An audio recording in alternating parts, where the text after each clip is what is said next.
Hace unos días la UNICEF presentó el proyecto de protocolo para prevenir que niñas, niños y adolescentes sean reclutados por grupos de la delincuencia organizada en nuestro país.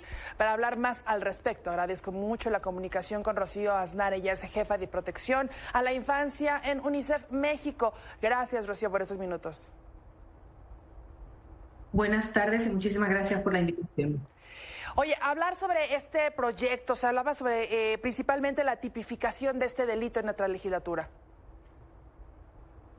Sí, correcto. Desde UNICEF y también en base a las recomendaciones del Comité de los Derechos del Niño al Estado mexicano, creemos que es indispensable que en México se tipifique penalmente el reclutamiento, pero también cualquier forma de utilización por los grupos delictivos de niñas, niños y adolescentes. Esto nos parece imperativo, pero también creemos que México está muy cerca de poder adoptar la primera política pública en la prevención del reclutamiento. Y por tanto animamos al nuevo gobierno federal a que realmente adopte esta primera medida, esta primera política de Estado en la materia y tipifique la utilización de niños y niñas por el crimen organizado.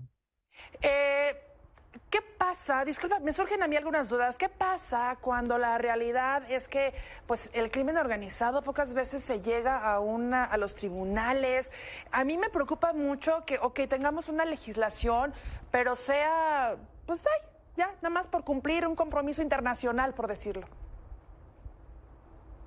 Sí, efectivamente, la tipificación de la utilización no es en sí un remedio y una solución para un problema que es tan complejo. Por eso nosotros ponemos mucho más énfasis en la necesidad de tener una política pública de Estado.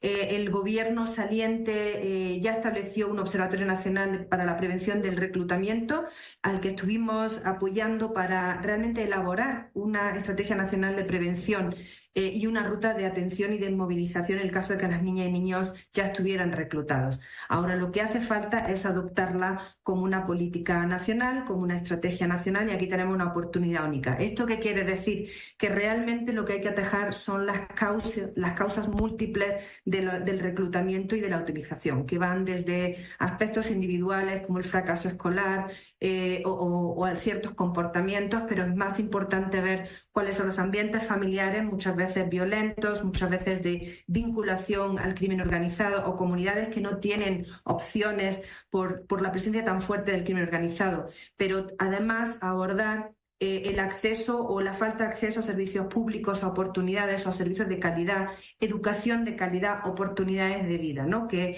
puedan abocar en todos estos factores en su conjunto a los niños y niñas a un reclutamiento forzado, que así creemos siempre que el reclutamiento es forzado. Por tanto, tenemos que fortalecer el conjunto de políticas públicas. La tipificación será un elemento complementario, pero no va a resolver un problema.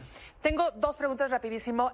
Tiene unos días que ya se presentó este protocolo, esta propuesta. El gobierno, el futuro gobierno federal, la doctora Claudia Sheinbaum o alguien del gabinete, ¿ya ha habido algún acercamiento?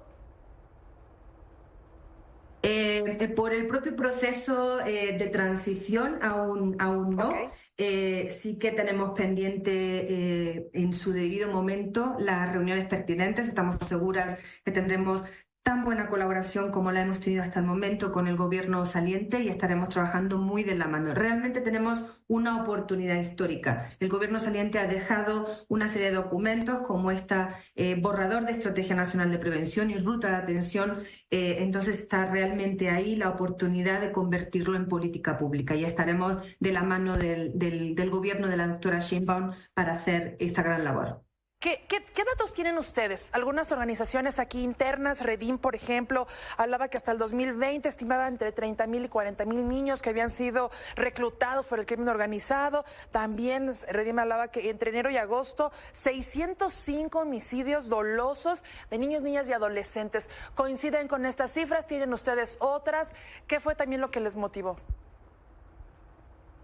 Sí, pues aquí el tema fundamental es que no existen datos oficiales por parte del Estado mexicano por falta de un diagnóstico certero en la problemática. Hay muchas aproximaciones. Yo sí me quedaría con la estimación de la Comisión Interamericana de Derechos Humanos. En el 2015 indicó alrededor de 30,000 niños y niñas y adolescentes cooptados por el crimen organizado.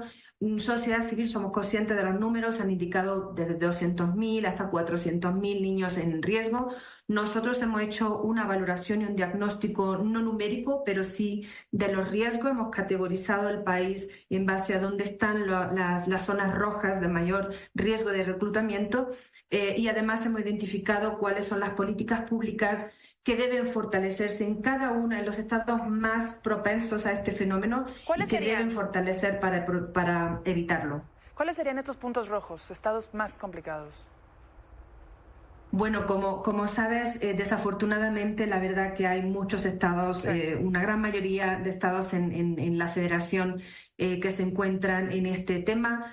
Obviamente municipios calientes coinciden en gran medida con aquellos municipios con mayores homicidios adolescentes que, como has indicado o has puesto sobre la mesa, es la segunda causa de mortalidad entre los adolescentes y los jóvenes en México. Esto es realmente algo urgente para atajar. Y nosotros ponemos el énfasis en el reclutamiento infantil. Ya sabemos que la violencia armada afecta de muchas maneras y muy graves a la infancia y adolescencia, pero el reclutamiento infantil tiene un efecto boomerang, tiene un efecto de ciclo. Es decir, no solo tiene un impacto brutal en ese adolescente que ha visto su vida y su oportunidad de vida alteradas, sino que esto nos lleva a un ciclo de violencia en el que más adolescentes causan violencia y la sociedad está en este ciclo constante. Entonces pensamos por el derecho de ese adolescente a salvaguardar su vida y su futuro, pero también el de la sociedad, si llamamos a que el nuevo gobierno adopte esta política, la primera política de Estado en materia de reclutamiento. Ahí estaremos